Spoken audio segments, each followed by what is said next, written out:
इंसान को अपनी औकात उस वक्त पता चलती है जब उसे वहां से ठोकर पड़े जहां उसने सबसे ज्यादा भरोसा किया हो। मुस्तनसर हुसैन तारड़। औज़ुबिल्लाहि मिनश शैतानिर रजीम, बिस्मिल्लाहिर रहमानिर रहीम। माया कहानी की एक और एपिसोड के साथ बराह रास्त आपकी खिदमत में अपनी टीम के साथ हाजिर हूँ। पड़ोसी, मैं जहाँ जिस कल्चर से हूँ और जो हमारा मोहल्ला रहा, वहाँ पे पड़ोसी एक दूसरे के, समझिए अगर एक अपना घर होता है तो दूसरा घर पड़ोसियों का होता है। वो आंटी, वो खाला, वो दादी जैसी, नानी जैसी एक, वो कहीं अपनी किसी बराबर की खातून में अपनी बड़ी बहन नज़र आना या अपनी हम उम्र में अपनी सहेली नज़र आना, ये होते हैं पड़ोसी। आज जो हमारे साथ मौजूद हैं, उन्होंने अपने पड़ोसी ही से ऐसा ज़ख्म खाया, ऐसी चोट खाई, ऐसा घाव इनको लगा जो अब तक भर नहीं पाया है। कलेजे को थाम कर इनकी कहानी सुनिएगा। बाज़ औक़ात ज़िंदगी में कुछ ऐसे हालात पेश आ जाते हैं कि अक्ल हैरान रह जाती है और इंसान ऊपर से एतबार उठ जाता है कि दुनिया में ऐसे लोग भी हैं जो दूसरों की ज़िंदगी को तमाशा बना देते हैं। ऐसा ही कुछ हुआ कराची की रिहायशी सूफिया के साथ भी। शौहर के इंतकाल के बाद अपने मासूम बच्चों की परवरिश करने के लिए दूसरों के घरों में काम करके अपना घर चलाने लगी।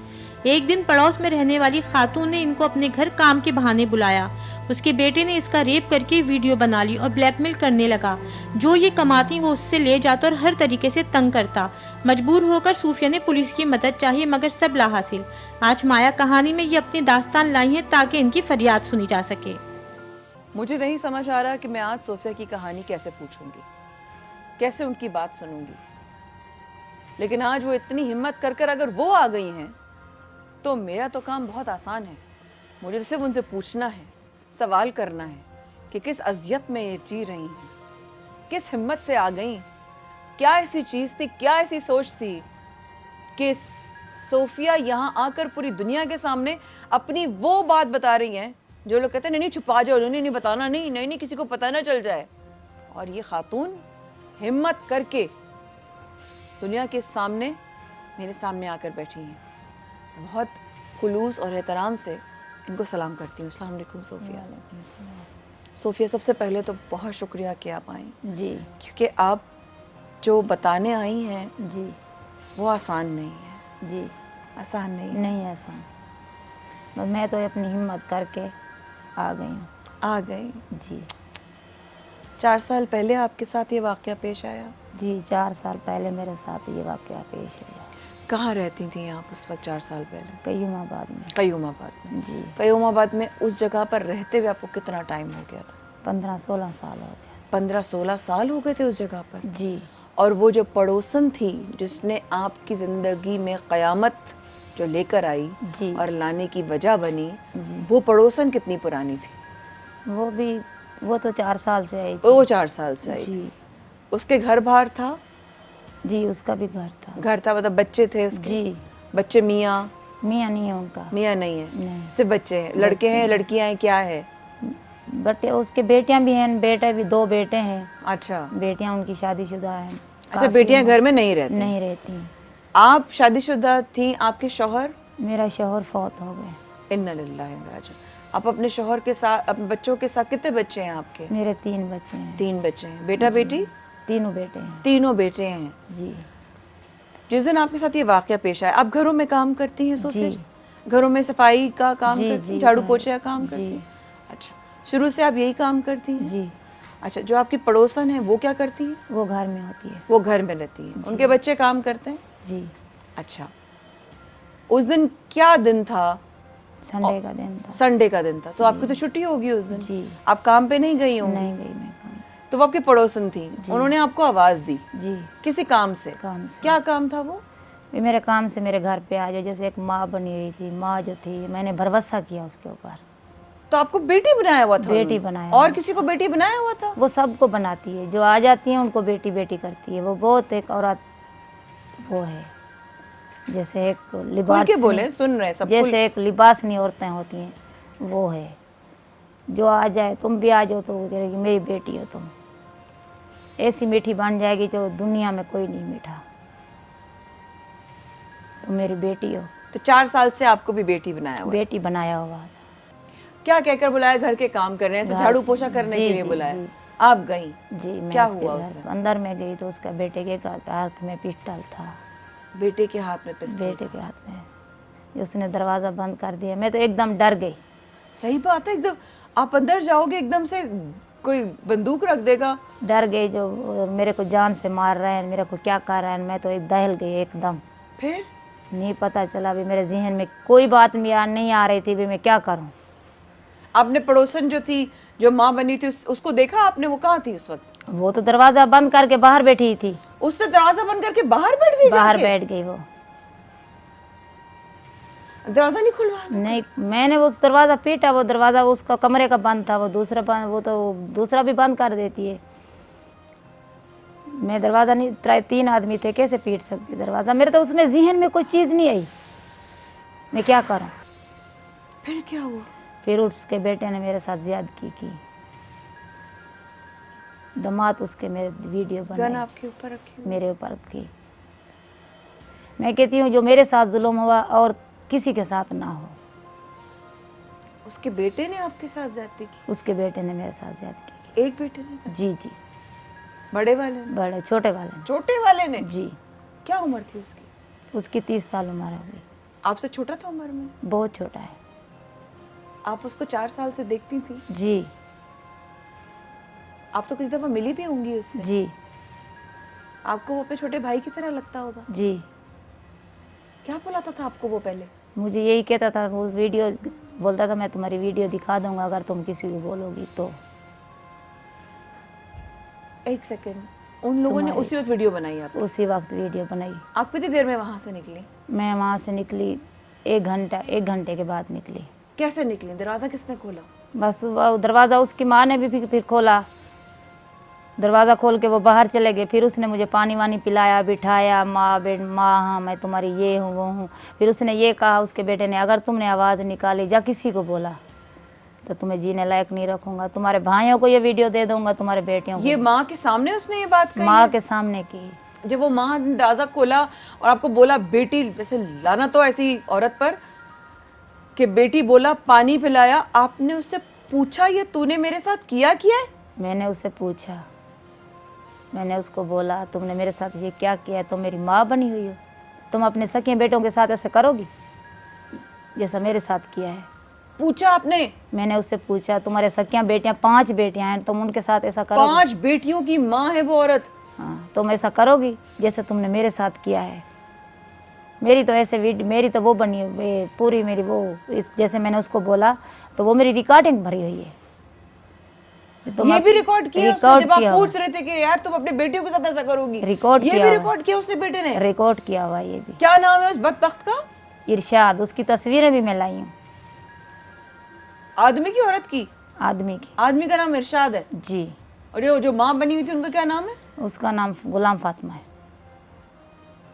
उसको तो ये नाम रखने का उससे ये हक भी छीन लेना चाहिए। उसको इस नाम का होने की इजाज़त नहीं होनी चाहिए। ये नाम पाक है हमारे लिए बहुत। ये रिकॉर्ड कर रहा था वो आदमी जब आप पूछ रही थी उससे जी कि तू अपनी बेटी के साथ ये करती जो तूने मेरे साथ किया है। तो उस जहन्नुमी ने क्या जवाब दिया औरत ने? उस औरत ने बोला मैंने तो कुछ नहीं किया अपने साथ, मैंने तो ऐसे बुलाया है। मैंने बोला ऐसे तुमने बुलाया है? ऐसे बुलाया, तुम्हारे बेटों ने मेरे साथ ऐसा किया हुआ है, ऐसे बाहर बुलाया बैठी हो दरवाजा बंद करके ऐसे ही बुलाया है? ऐसे बुलाया है। तो वो उसको हाल बोलने की तो कोई फुर्सत नहीं रही, क्या बोलती वो। आपको क्या लगता है माँ शामिल थी इसमें? माँ इसकी शामिल, मैं तो पहली माँ देख रही हूँ जिंदगी में। मेरी इतनी उम्र हो गई है, मेरी 40 साल उम्र हो गई है, मैंने पहली दफा ये माँ देख रही हूँ। ये माँ क्या है?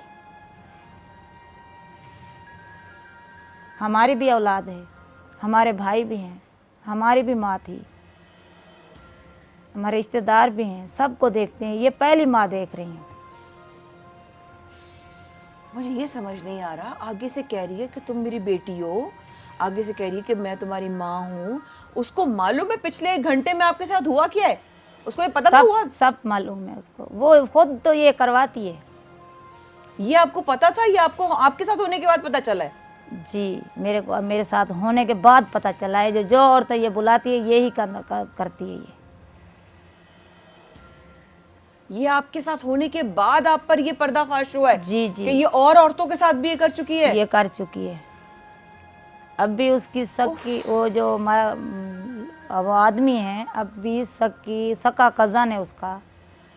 6 महीने से अपने कज़न की बीवी को रखा हुआ है उसने। वो अपने 5 बच्चे छोड़ के इनके पास है।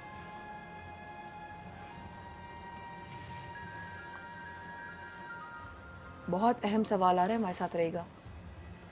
जो अपनी कजन की वो उसकी बीवी इसके साथ जो रह रही है, उस औरत के साथ, तो वो किस लिए रह रही है? वो उस आदमी के साथ अपने बच्चे छोड़ के उनके साथ रह रही है। ये भी उसकी माँ ने ये कदम उठवाया था। उसको भी ऐसे ब्लैकमेल किया होगा। हमारे साथ रहेगा सफ़े के बाद, हम अभी वापस आते हैं।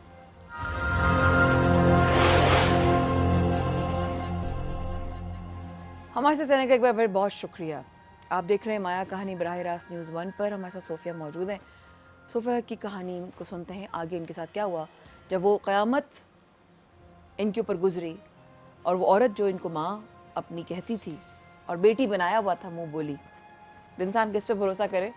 मुँह बोले रिश्ते भी कभी कभी ये कर जाते हैं और ऐसा ज़ख्म देके जाते हैं जो नहीं भरेंगे कभी। सोफिया, जब आपने उससे उस दिन पूछा और सारी वीडियो बन गई, अपने अपने आप को समेट कर आप घर पहुंची। घर बराबर में ही था आपका। घर पहुंच गई। घर पहुंची आप, अपने बेटे तीनों घर में थे? काम पे थे। काम पे थे जी। जब तक वो वापस आए आपने बच्चों को बताया था? नहीं। बेटों को आपके नहीं पता? नहीं पता। 4 साल हो गए, जी। अब तक नहीं पता? नहीं। इस प्रोग्राम के थ्रू पता चलेगा तो? चल जाए, इससे पता चल जाएगा तो फिर जब हिम्मत हो गई है इंसान को बोलने की तो फिर इंसान कर ही सकता है। तो आपने हिम्मत कर ली है? मैंने हिम्मत कर ली। अल्लाह ताला आपको ताकत दे और हिम्मत दे। ये बताइए कि जब आप घर आ गई उसके बाद दोबारा बुलाया इस औरत ने आपको? वो तो बुलाती थी फिर। और बेटे समझते थे काम के लिए बुला रही है? जी। मेरे घर पे आती थी। क्या कहती थी? मेरे घर पे भी मैं आई हूँ, बस मिलने के लिए आई हूँ। आ जाती थी, सालन लेके आ जाती थी, कुछ लेके आ जाती थी बेटों के सामने? जी। मेरे घर पे भी आती थी वो। मेरे घर पे मेरे बच्चे देखते थे, मेरी माँ की माँ बनी हुई है। आपने किसी को नहीं बताया? मेरी एक दोस्त थी आसमा, मैंने उसको बताया। कितने अरसे बाद इस वाक़े के? फौरन उसको बस 1-2 महीने के बाद मैंने बोला मेरे साथ 1-2 महीने में उसने फिर आपसे कितनी बार ज़्यादती कर ली थी इसने? बस काफ़ी दफ़ा की थी उसने। और आप ब्लैकमेल हो रही थी? जी। 1-2 महीने बाद आपने अपनी फ्रेंड को बताया? जी। जब मैंने उसको बताया तो उसने बोला अब तुम्हारे साथ क्या मदद हो सकती है? फिर क्या करें फिर? तुम्हारे साथ कोई मदद नहीं हो सकती। अब दोस्त किसी ने कहा आपकी कोई मदद नहीं हो सकती? अब किसी को बताओगे तो बदनाम होगी। बेवा औरत तो मियाँ है नहीं सिर पे। बेवा औरत की बदनामी होती है, सब सुनेंगे, क्या बोलेंगे ये। उसको पता था आप किस तकलीफ से गुजरती है, किस ज्यादती से गुजरती है? जी। मैंने रो के उसको बताया मेरे साथ ये हुआ है और हो रहा है। उसने आपको कह दिया कि बदनामी होगी? बदनामी। आप फिर चुप हो गई? मैं फिर चुप हो गई। कितने अरसे तक आप चुप रही? मैं 4 साल से चुप रही हूँ। 4 साल से आपने उस दोस्त के अलावा किसी को नहीं बताया? किसी को नहीं बताया। ज्यादती से उसका एक ही बेटा करता था या दामाद और नहीं, बेटी? एक ही। वो ही करता था, तुम्हारे साथ शादी करूंगा। तुम्हारे साथ शादी करूंगा? मैं तुम्हारे साथ शादी करूंगा। कब कहा उसने ये बात शादी के लिए? शुरू को यही कहता था। शुरू से ही कहता था? शुरू से यही कहता। मेरे बच्चों के सामने वो नहीं आता था। उसकी माँ आती थी, वो कभी नहीं आता था मेरे बच्चों के सामने। इस वाक़े से पहले या वाक़े के बाद? इस वाक़े से पहले। पहले कभी बच्चों के सामने नहीं आता था? नहीं आता था। फिर जब मैंने आवाज़ उठी उसको मैंने बोला, फिर भी मैं उसी दोस्त के पास गई हूँ। फिर दोबारा दोस्त के पास गई? मैंने कहा मैं तंग आ गई हूँ कितने जिंदगी अरसे बाद? से। भाई ये उससे पास तो वैसे भी जाती थी, अच्छा, ओके। जाती थी, उससे पूछती थी जो ये क्या क्या करूँ मैं, क्या करूं, कहाँ फंस गई हूँ? कहाँ फंस गई हूँ, मैं परेशान हूँ। रोती थी, उसको बोलती थी मैं परेशान हूँ बहुत, मैं क्या करूँ, कैसे मैं गुजारा करूँगी। मेरे बच्चों को पता चल जाएगा, मेरे बच्चे मुझे जिंदा नहीं छोड़ेंगे, मैं क्या करूँ। फिर मैं पुलिस थाने में चली गई, वहाँ डिफेंस थाने में 1 दिन के बाद वहाँ गई। अच्छा, आसमा से बात करने के? बात करने के हाँ। बाद उसने कहा मैं तुम्हारी गवाह बनूंगी, जैसे तुम जो है ना मुझे शुरू से ये बोलती रही हो, मैं तुम्हारी गवाह बनूंगी। अच्छा, दोस्त ने बोला? जी, हाँ। तुम चली जाओ। फिर आप गई? मैं अकेली वहाँ चली गई रिक्शा करके। जैसे गई उनको, दुनिया में कोई साथ देने वाला नहीं, नहीं। किसी को नहीं पता आपके साथ क्या हुआ। क्या हुआ, हाय बेचारी। जब मैं गई उनके पास, उसने मुझे बोला तुम रो नहीं, तुम कल आ जाना, तुम्हारी मदद हो जाएगी। लेडी पुलिस ने बोला? लेडीज़ पुलिस ने बोला ठीक है। फिर वहाँ चली गई, फिर उसको फ़ोन किया, भाई मैं गई थी। आसमा को? नहीं, उसको फ़ोन किया, पुलिस वाले को। अच्छा अच्छा जी। अच्छा अच्छा। फिर मुझे ये वकील का नंबर मिला, लियाकत खान लियाकत खान के। हाय। इसको मैंने बोला भाई मेरे साथ ये ज़्यादती हो रही है, हाय। ये मसला है। तो उसने मुझे बुलाया, तुम आओ, मैं तुम्हारे साथ मदद करूँगा, मैं वैसे भी गरीबों की मदद करता हूँ, मैं तुम्हारे साथ मदद बहुत अच्छे आदमी हैं, बहुत लोगों की मदद करते हैं। मेरे को इसने बुलाया, मैं गई, इसने मुझे दरख्वास्त लिखवा के दी, जाके वहाँ दो। वो तो अक्सर यही करता था, मैं तो वीडियो दिखा दूंगा, ये करूंगा, वो उसने करूंगा। डराया हुआ था, खौफ डराया दिलाया हुआ था कि था। मैं तुम्हें वीडियो दिखा दूंगा, वीडियो दिखा एक दूंगा। दो को बंदों को दिखाई थी, हैं? वो यही कहते थे कि हमको ये वीडियो दिखाइए। जब मैं कि वो दिखा ही रहा है इंसानों को, तो फिर मैं क्यों चुप हूँ, फिर मैं अपनी आवाज़ उठाऊं। जब वो मेरे साथ इतनी ज्यादतियाँ कर ही रहा है, तो मैं क्यों चुप रहती हूँ। फिर मैंने जाके ये दरख्वास्त दी वहाँ पे। उसने बोला तुम्हारी मदद होगी, मैं तुम्हारे साथ होऊंगा। मैंने कहा ठीक है। एक इंसान का फिर हौसला, एक दूसरा मदद करता है ना, हौसला बढ़ जाता है, चलो भी कोई तो मेरे साथ है। डरी हुई थी, जब उसने मेरे मदद की, मैंने दरख्वास्त दी, मैं बहुत डरी हुई थी। वहाँ से डर के मारे मैं गुलशन जा रही थी। गुलशन क्यों जा रही थी? गुलशन इसलिए डर के मारे जा रही थी, जो वहाँ जाके रह रहूँगी कोई दिन, रिश्तेदार रहते हैं वहाँ पे। अच्छा, बच्चे कहाँ थे? बच्चे गांव में हैं। गांव भेज दिया तीनों बेटों को? भेज दिया। क्यों भैया, ये लोग बोलते थे मार डालेंगे, तुम्हारे बच्चों को उठा लेंगे, ये करेंगे, वो करेंगे, धमकियाँ ही देते थे। औलाद तो औलाद ही होती है, औलाद तो सबसे प्यारी औलाद ही होती है। मैंने बच्चों को पंजाब भेज दिया। कब की बात है गुलशन चौरंगी की? ये 18 तारीख की, 2002 में, 2021 में? 21 में। कौन सी तारीख, कौन से महीने में की बात कर रही हैं? पिछला महीना जो चला पिछला है। महीना? अच्छा जी, इसी महीने में। ये तो बड़ा रश वाली जगह है गुलशन चौरंगी। गुलशन चौरंगी से आगे जो है ना पार्क आती है, वो सफारी पार्क। सफारी पार्क के साथ। वो नीपा की बात कर रही हैं आप? जी, नीपा पे? जी, नीपा से आगे सफारी पार्क आता है? सफारी पार्क जब आता है। तो आप सफारी पार्क पे थी आपका मैं रक्षा? सफारी पार्क के, जैसे एक सन्नाटे में जाता है ना, हाँ हाँ, सन्नाटा वाला एरिया आता है। एरिया आता है, वहाँ जा रहे थे हम। जैसे रक्षा मुड़िया सन्नाटे में, तो उसने आके पकड़ लिया बाइक पर अकेले? अकेले। 2 थे, 2 लोग थे? 2 लोग। दूसरा भाई था? दूसरा मैंने नहीं पहचाना। उफ। दूसरा उसी टाइम नहीं पहचाना, जब सामने आ जाएगा तो मैंने बोला मैं पहचान लूंगी। मेरे बालों को उसने पकड़ा और मेरे को मारा भी उसने। तुम्हारे बच्चों को मार दूंगा, तुम्हें मैं मार दूंगा, तुम्हें जिंदा नहीं छोड़ूंगा, तुम गाँव भी चली जाओगी तो तुम्हें जिंदा नहीं छोड़ूंगा। मेरे साथ तो ऐसा मसला हो रहा है, जो मैं एक इंसान जो जिंदगी तो तंग आ जाता है, मैं अपनी ज़िंदगी से तंग हूँ। नन्ना ऐसे नहीं कहते सोफिया, ऐसे नहीं कहते। लड़ना है ना, अगर हिम्मत की है तो लड़ना है, तो जिंदगी से हार नहीं मानना मेरी जान।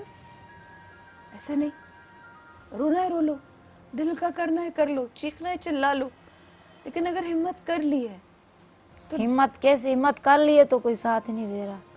अरे जब वो साथ है तो किसी और की जरूरत है। वही अल्लाह पे भरोसे पे हैं। बस ये कदम उठाया है तो अल्लाह पे भरोसे पे उठाया है।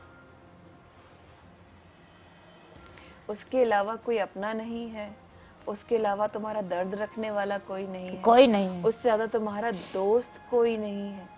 ये आंसू उसके आगे निकले तो निकले, किसी इंसान के आगे मत कभी निकालना, क्योंकि अल्लाह जो है ना, अपने बंदे से, तुमसे अल्लाह बहुत प्यार करता है, सोफिया से बहुत प्यार करता है। तुम अल्लाह की बंदी हो, तुम उसकी बंदी हो। उस पर तवक्कुल रखो कि अल्लाह जो मेरे साथ हुआ, मैं अपने साथ इस दुनिया की ज्यादती का तुझसे मांगती हूँ इंसाफ। अल्लाह से तो मांगा है, अल्लाह ने तो हिम्मत दी है। वरना 4 साल से खामोश थी ना, खामोश थी। उसने हिम्मत दी है ना। अल्लाह ने हिम्मत दी अगर है। उसने हिम्मत दी है तो वही आगे चलने का तुम्हारा साथ निभाएगा, जी वही तुम्हें रास्ता दिखाएगा, वही तुम्हें आगे कामयाबी की तरफ लेके जाएगा। वही तो, अल्लाह ने तो सारी हिम्मत दी है तुम्हें चल के इस तरफ से, इस दुनिया से अल्लाह ने ये मौके से पहुंचाया है, तो अल्लाह ने ही पहुंचाया है।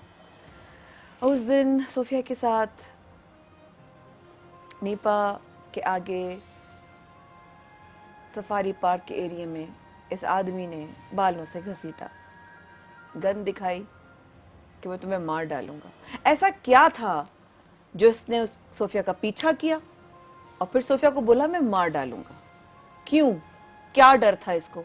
इसको कैसे पता कि सोफिया जहां जा रही है शायद सोफिया ने कोई कदम उठाना है? कैसे इसका दिमाग इतना काम कर रहा था? इतना शातिर ये कैसा था? इस सफ़े के बाद हमारे साथ रहेगा।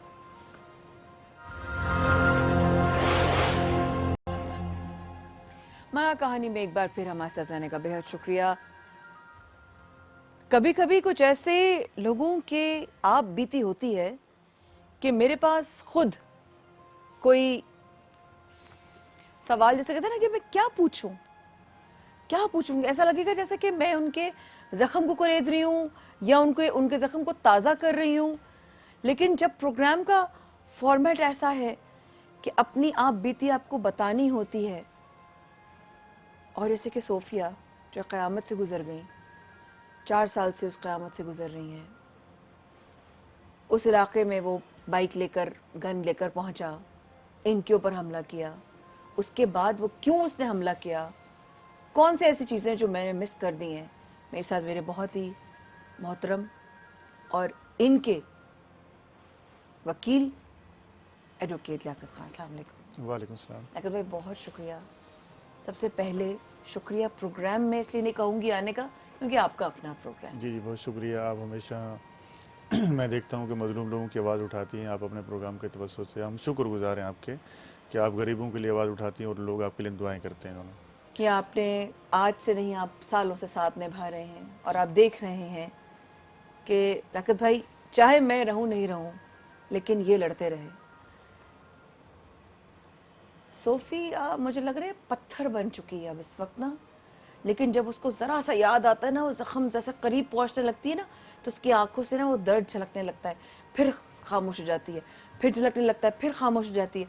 और मुझे उस वक्त लगने लगता है कि मैं क्या करूं सोफिया के लिए, मैं क्या करूं। उस वक्त उस दिन उसने तुम पर गन तान दी, तुम्हारे बाल खींच के तुम्हें सड़क पर घसीटा, किस लिए?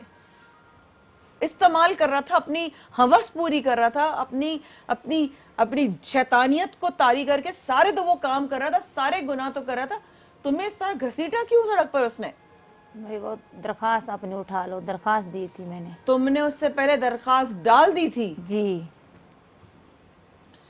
ये बिल्कुल ये सही कह रही है कि जब इसने आपको जैसे बताया कि 4 साल पहले का ये वाक़या है और इसके पड़ोस में थे, और जब ये उनके घर के अंदर गई तो उसके साथ जो वाक़या हुआ इसने आपको बताया, उसके बाद इसको ब्लैकमेल करते रहे उस वीडियो के ज़ोर पे, क्योंकि ये एक गरीब खातून है, पढ़ी लिखी नहीं है, इतने लोगों को यहाँ जानती नहीं है, उसके अलावा फिर इसका एक बच्चा है, फिर ये अपनी खुद मेहनत मजदूरी करती है। तो वो क्योंकि क्रिमिनल माइंड के लोग थे तो वो इसको फिर जो है उनने इस्तेमाल करना शुरू कर दिया। जब उन्होंने देखा कि ये किसी शख्स के पास जाती नहीं है, अपनी बदनामी की वजह से, अपनी अपनी इज़्ज़त की खातिर जो है ना कि मैं बदनाम नहीं हो जाऊं रिश्तेदारों के अंदर, ख़ानदान के अंदर, मोहल्ले के अंदर, तो एक औरत तो कोशिश करती है कि वो अपने आप को जो है ना सेव रखे।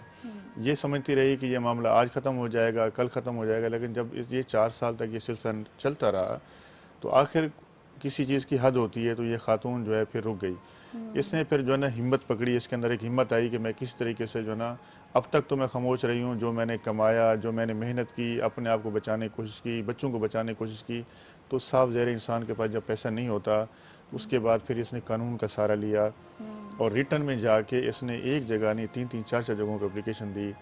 एसएसपी कंप्लेंट सेल को एप्लीकेशन दी, इलाका एसएचओ को एप्लीकेशन दी कि मेरे साथ ये वाक़या हो रहा है। मैं तो ये हैरान हूँ कि यहाँ पुलिस जो है इनको एप्लीकेशन दो, विक्टिम की बजाय हेल्प करने के उससे 10 सवालात करते हैं और उसके बाद जो है ना उसको चक्कर पे चक्कर लगवाते हैं। ये कंटिन्यूसली जाती रही खातून। यानी कि एक अजीज माजत एक अजीज जिसे वो गुजरा, उसके बाद एक स्टेप पे फिर एक स्टेप और फिर एक स्टेप अजियत से ही गुजरता चला जाएगा। डेफिनेटली वो उसके साथ तो ये होता रहा। अब ये देखें कि बजाय इसकी हेल्प करने के, इसकी मदद करने के या इसको प्रोटेक्शन देने के, उन्होंने उन मुल्ज़मान से रब्ता करके उनके साथ साजबाज कर ली और उनको बता दिया कि ये खातून आपके खिलाफ कंप्लेन लेकर आइए, इसका कुछ बंदोबस्त करो। रगत भाई, ये चीज़ मैंने अपनी ज़ाती ज़िंदगी में भी देखी है।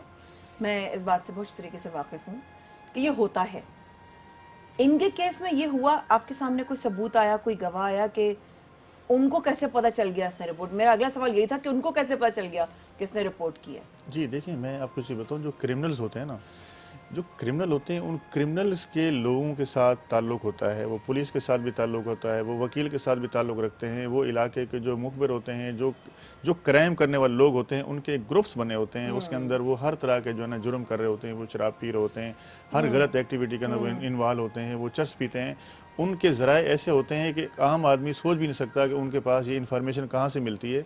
तो डेफिनेटली जब जो शख्स जुर्म करता है तो उसका आगे पीछे कहीं ना कहीं रसाई होती है। उनको किसी न किसी ज़राए किससे पता चला, तो उन्होंने इसके ऊपर नज़र रखना शुरू कर दी कि अब ये देखते हैं कि ये खातून जो है हमारे खिलाफ दरख्वास्त लेके जा रही है, तो ये कहाँ कहाँ ट्रेवल करती है, ये किधर जाती है, किसके पास जा रही है, जो हमारे खिलाफ शिकायत लेके जा रही है। उसके बाद वो सेकंड इंसिडेंट होता है कि ये गुलशन इकबाल जा रही हैं और रास्ते में इसके रक्शे का पीछा किया गया और वहां जाकर जो है ना रक्शे के आगे मोटरसाइकिल इंतजार किया गया कि एक अंधेरा स्पॉट आए और वहां जाके इसका रक्षा रोका जाए, गन पॉइंट पे उसको बालों से घसीटा जाए, क्योंकि इसने एक रिपोर्ट दर्ज करवा ली थी, क्योंकि उनको पता है कि रिपोर्ट दर्ज होगी। जबकि वो कह रही है कि इसके रकत भाई वीडियो बनाई है बेचारी की,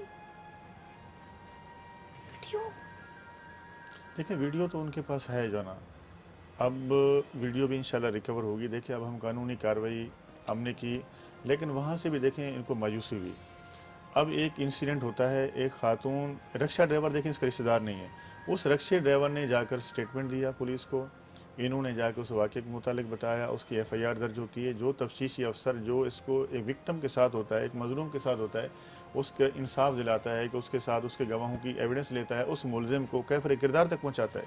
वही तफ्तीशी अफसर जो है जब ये गवाह लेकर जाती तो उनको धमकाता था, आपने बयान ये नहीं देना, आपने बयान ये देना है। इसके अलावा जो है उनके घर पे जाके दावतें ये पहले हो चुका है आपके साथ? जी जी जी, ये हो चुका है। आईओ ने इनको डराया था? जी बिल्कुल, डेफिनेटली इनको डराया है और मुल्जमान के ये घरों पे गुलशन जाके वाले दावतें- आईओ की बात कर जी, रहे हैं? मैं गुलशन वाले आईओ की बात कर रहा हूँ जनाब, गुलशन वाले आईओ की बात कर रहा हूँ कि उसके घर पे जाकर दावतें की।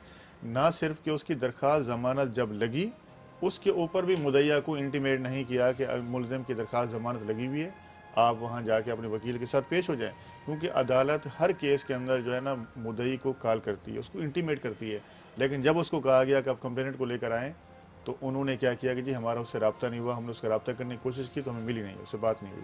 अब आप देखें कितना जो है ना, एक जो क्रिमिनल्स हैं, हमारा कानून क्रिमिनल्स को कितना सपोर्ट करता है और उनकी कितना हेल्प करता है, ताकि जो है ना वो बासानी एक जुर्म करने के बाद जो है ना वो जेल में जाते हैं, वहाँ से जेल में और जाके जो है ना दोस्तियाँ बनाते हैं, बाहर निकल के फिर क्राइम करते हैं। और यही पुलिस वाले जिनको सज़ा दिलवानी चाहिए, वही पुलिस वाले जाके उनकी ज़मानतें करवाते हैं और उनकी फेवर में जाके कहते हैं कि हमें लगता है कि ये मुलजिम बेगुनाह है और मुद्दई ने इस पर झूठा इल्ज़ाम लगाया था।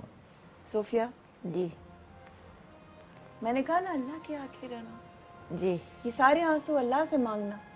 वो है ना, वो ऊपर है ना, हम कहते हैं ना अल्लाह से मांगते हैं ना, हम हाथ ऊपर करते हैं, हाथ ऊपर आसमान में करके मांगो, मांगो उसे, गिड़गिड़ा के मांगो, पकड़ के मांगो उसको पकड़ लो जोर से, अल्लाह के रास्ते को, अल्लाह के नाम को, अल्लाह की ताकत को पकड़ लो कि बस तेरी ताकत सबसे बड़ी है। अल्लाह से तो मांगे, ये हिम्मत अल्लाह ने तो दी है। बस ऊपर देख के बोलो आपसे इंसाफ चाहिए, और अल्लाह नहीं चाहता तो 4 साल बाद भी ये इंसान मदद के मसीह के शक्ल में आपके जिंदगी में नहीं आता, नहीं आता ये उसने लेकर आए ना जी। तो अपना साथ, अपनी ईमानदारी, अपनी तकलीफ उससे कहो कि अल्लाह तूने मुझे ये भेजा है ना वसीला, अब इसी को वसीला बना मेरी जीत का, कि अगर मैंने हिम्मत कर ली है, अगर मेरे बच्चों को, मेरे लोगों को, जानने वालों को पता चल ही गया है, तो अल्लाह मेरी इज्जत और आबरू भी तू नहीं रखनी है, क्योंकि इज्जत और आबरू सिर्फ ऊपर वाले के हाथ में, ऊपर वाले के हाथ में है। ख़वातीन व हज़रात, लियाकत खान एडवोकेट हमारे साथ हैं, सोफिया के साथ हैं, मजलूमों के साथ हैं। मेरी दुआ है कि सोफिया के मामले में सोफिया को इंसाफ मिले और हम आपसे पता करते रहेंगे। Thank you so much. बड़े अफसोस की बात है वाकई में, फिर इंसान कानून का दरवाज़ा क्यों खटखटाए। बड़ी दुख के साथ आज की एपिसोड एंड कर रही हूँ, जानती हूँ क्या कह रही हूँ, लेकिन फिर भी दुख है। तो क्या अपने दुख का इजहार करना भी गुनाह है? तो चलो मैं गुनाहगार सही, मुजरिम हो जाती हूँ कि अगर ये शिकायत कर सकूं कि फिर कानून क्यों है, तो चलो मुजरिम सही। अपना ख्याल रखिएगा। अल्लाह ताला इज्जतों का हामी और नासिर।